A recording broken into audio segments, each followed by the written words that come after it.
to talk to you about something. Do you remember that time?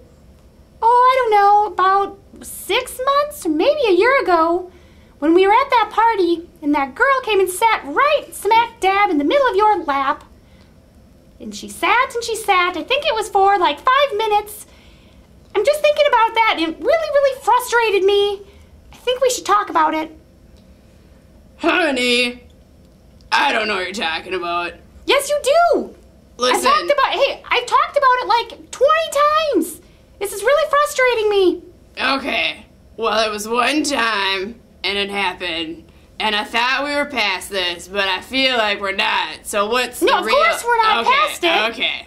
I'm really frustrated. I need to know that it's not going to happen ever again. It is not going to I mean... Promise me. Tell me. How can you tell me and show me? Maybe I'll do the dishes.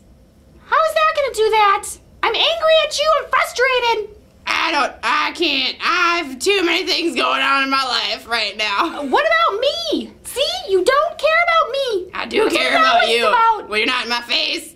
In my face right now. Like in my face. It's because I need attention. You don't love me. You don't care about me. You let other girls sit in your lap. I let a girl sit in my lap one time and you get all mad about it. Yes. How about we just go and get a man and have them sit in your lap and then maybe you get over it.